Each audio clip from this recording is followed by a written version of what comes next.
Kasi may mga nagsasabi, "Naku, ay ang ano na yan, yaang paglabas ng video ni Saldico, eh, kumbaga kaduktong yan nung INC, eh." 'Di ba? Sabi ni David Perdiz, PBBM, kalusin mo nga ang INC. Pero hindi ho yung mga miyembro, ha? So yung mga miyembro ho, mga bossing, eh para sa akin, ang ginagawa nila kasi doon, sasabihin nila, "Oh, ito para sa kapayapaan, rally, no? Sumama kayo, ganito, ganyan." Pero pagka nandun na, wala na. Marcoleta rally na ho, mga bossing. Oh, DDS rally na ho. Ngayon, dinideny ho nila, sabi nila, INC denies involvement in co-videos versus Marcos Romualdez daw ho, mga bossing. Paano naman hindi sasabihin na meron kayong kinalaman dyan o may kinalaman o isinakto, no? Yang paglabas ng video ni Saldico, eh saktong-sakto naman, di ba? Aviator PH, PBBM pa rin tomorrow and forever.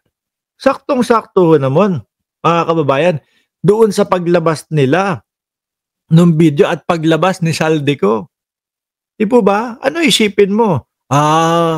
Pinapalakas nila ang galit ng mamamayang Pilipino, no? Kay Pangulong Bongbong Marcos para sumama doon sa rally. Ayun, ang ending po ng rally, 600,000 mga kababayan. 600,000 nung una. Hindi. Papahirapan nyo pa ako ng komputasyon eh. Wala na 600,000. Gagawin ko ng 1 million yan. Ano? Gagawin ko na hong 1 million yan, mga bossing, para easy. No? Tapos yung 116 to 119 million na Pilipino, 100 million na lang po para mas madaling kwentahin.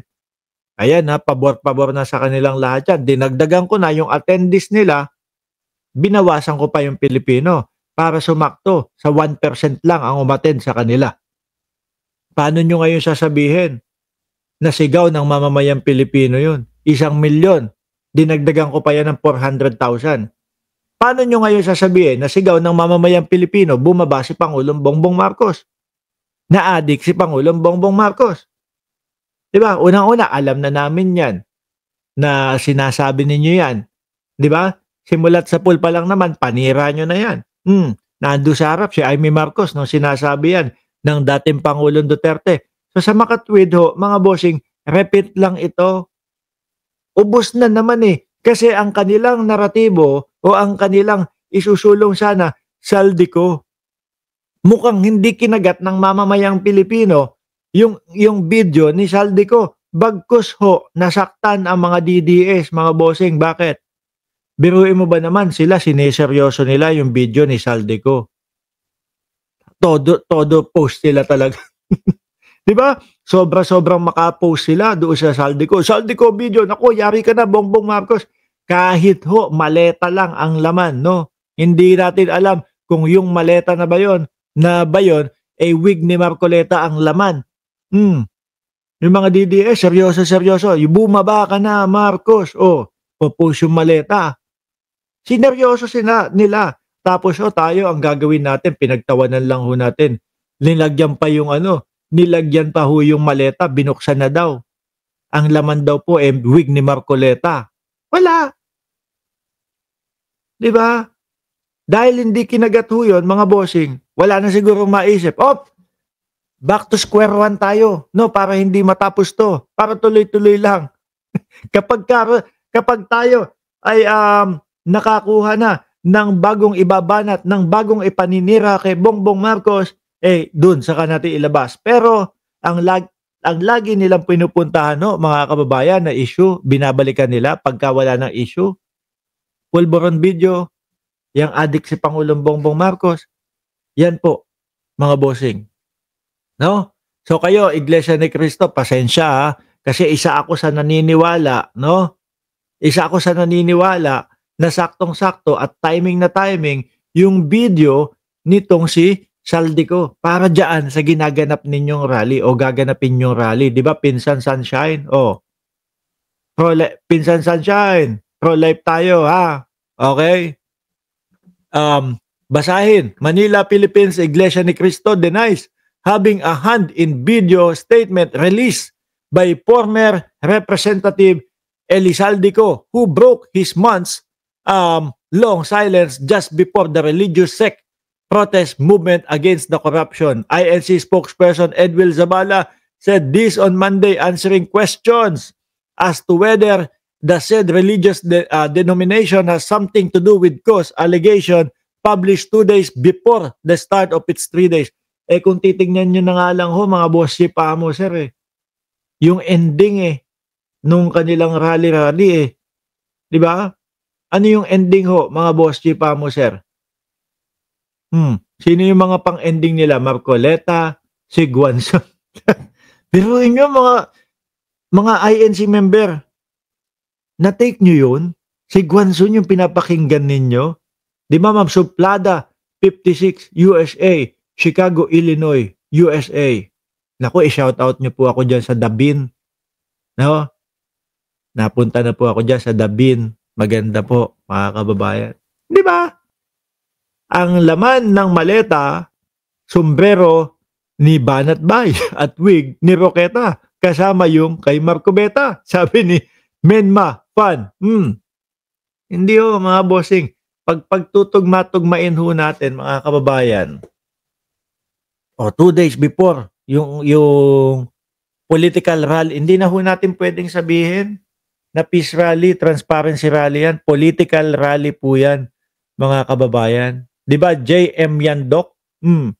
Political rally ho yan na maraming halong destabilisasyon ho, mga bossing.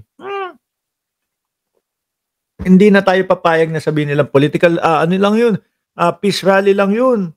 Di ba? Sa mga narinig ho natin, mga kababayan, sa mga narinig ho natin, sa mga sinabi at nakita natin, ano po niyong matatawag yun? Political rally na may destabilisasyon. Di ba? Ngayon, ang INC, hindi nyo alam? Sabi ni JM Yandok, born INC, di na po ngayon. Kasi naman sila. Ewan ko ba? Anong nangyari sa kanila? No, dati ho, mga kababayan, talagang umpisa pa lang. Walang halong politika. Sabi pa nga, hindi tayo, yung KRD, yung NAPNAP. Siyempre, kailangan ho naming panoorin lahat yun no? Ng Team MR. Kailangan naming panoorin lahat para malaman namin kung ano yung simulat sa pool. Napanood namin si Eli Soriano, na talaga namang, para ho sa akin wag naman kayo magtatampo, mga INC.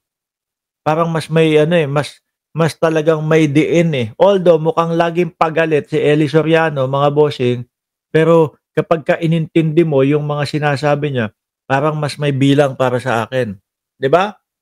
So ngayon mga kababayan, yung INC political rally versus corruption daw, wala na, tapos na. Tinuldo ka na daw po, mga bossing. Tuldok. Finish. Kasi sabi nila, di ba, from November 16 hanggang November 18, itong rally natin, ganun daw. Di ba? 3 araw, expected nga ho yun Sabi nga, 300,000, 300,000, 300,000. Pero lumagpas po sila doon, 600,000, 600,000. Tapos sabi po, nung tagapagsalita nila, pagod na ang tao, ayawan na. Baka naman kasi, inaabangan nyo ang AFP na samahan kayo. Hindi, tanong lang namin, INC. No? Di pa tapos, Mark, mamaya pa sila manggugulo, sabi ni Chris Rose. Di ba? Mga kababayan, baka ang inaabangan nila is, eto, unang araw ng rally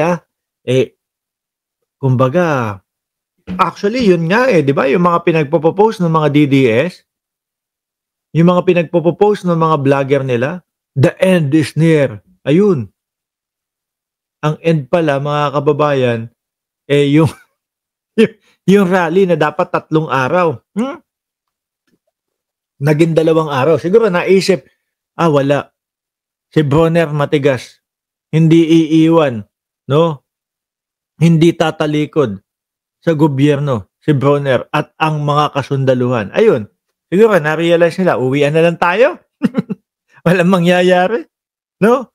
Mukhang hindi natin mapapasama ang AFP. Kapagka sumama ang AFP, mukhang tapos na ang laban. Eh, kaso ho, mga kababayan, wala, hindi sumama, 'di ba? Basahin ko 'to.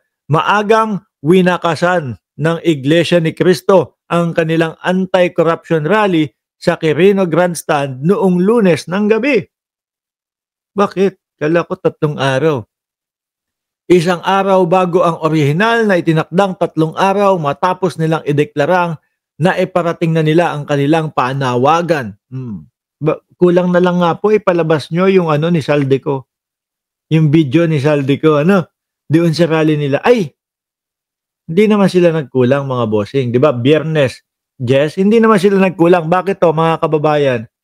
Nandun naman si Marcoleta para mag-explain no? Nandun si Marcoleta para ipaliwanag lahat from Gutesa to Saldico, mga bossing. Oh, lahat kada tungtong ni Marcoleta dyan talagang rektahan. Tapos sasabihin pa, si Gutesa, no? Ang pinaka-reliable source. Oh, na witness. Ikaw lang yata naniniwala dyan at yung mga kasamahan mong DDS Nature and Mix Vlog. 1,400 viewers. Please click like. Oh, like nyo daw. Salamat po, boss, no? 'Di ba? Sila lang ho yata ang ang ang naniniwala na lang ho doon, mga kababayan. 'Di ba?